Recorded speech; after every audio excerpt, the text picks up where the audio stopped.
Trinity, the School of Learning with CBSE curriculum, IIT and NEET Foundation. Hello, our Trinity proudly launches 6 Acres Campus.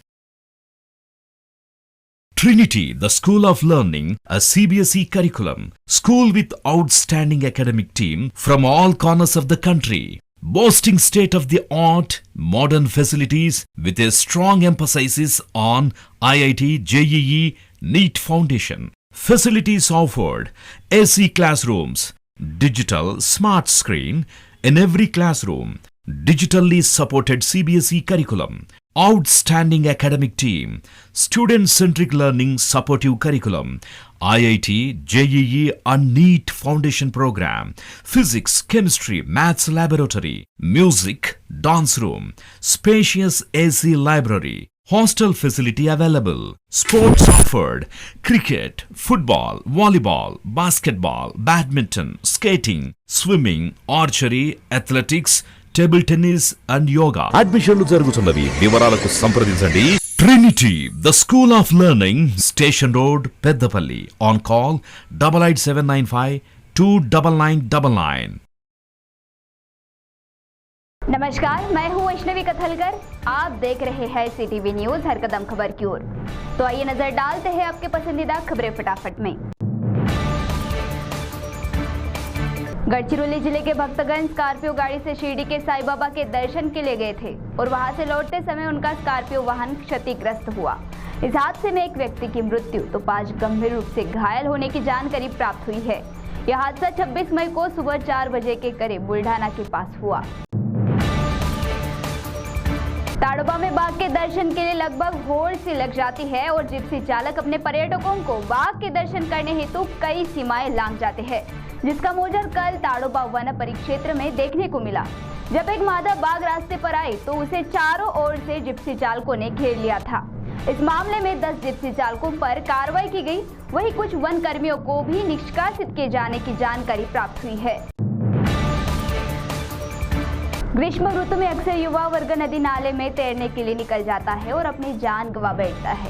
ऐसी एक घटना मारेगांव तहसील के दांडी गांव से सामने आई. यहाँ से बहने वाली वर्धा नदी में कुछ युवा तैरने के लिए गए थे, लेकिन तैरते समय वरोरा निवासी मानव अविनाश राउत को इस नदी की गहराई का अंदाजा नहीं लगा और वह नदी में छटपटाने लगा. कुछ ही समय में नदी ने उसको अपने आगोश में कर लिया. गढ़चांदुर के अंबुजा सीमेंट के फाटे के पास सुगंधित माजा तंबाकू छुपाए जाने की गुप्त जानकारी यातायात पुलिस को प्राप्त हुई और उन्होंने जाल बिछाते हुए 1,30,000 रुपयों का माजा तंबाकू जब्त किया. इस मामले में आरोपी ने वहां से भागने की कोशिश की, लेकिन उसे गिरफ्तार करने में पुलिस ने सफलता प्राप्त की. फिलहाल तेंदुपत्ता संकलन का समय है और सिंदेवाई तहसील के डोंगरगांव के 48 वर्षीय प्रभाकर अंबादास बेटे भी अपने सहयोगियों के साथ तेंदुपत्ता संकलन के लिए जंगल में गए थे.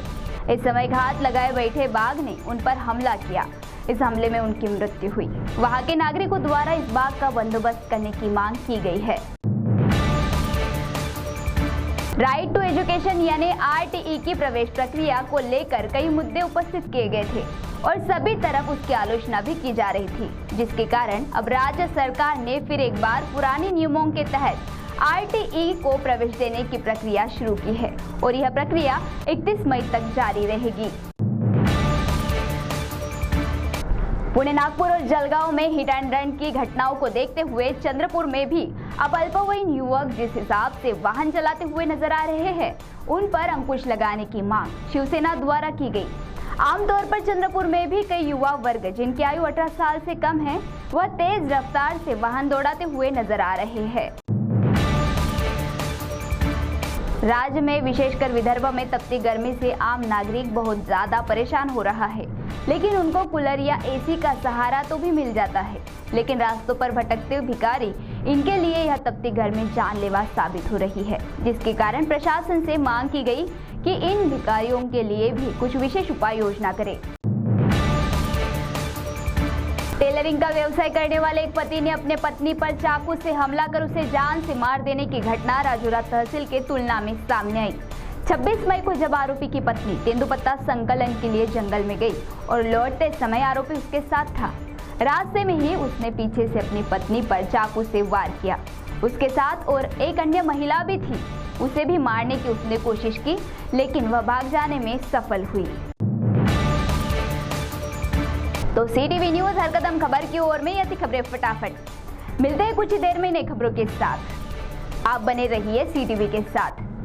नमस्कार।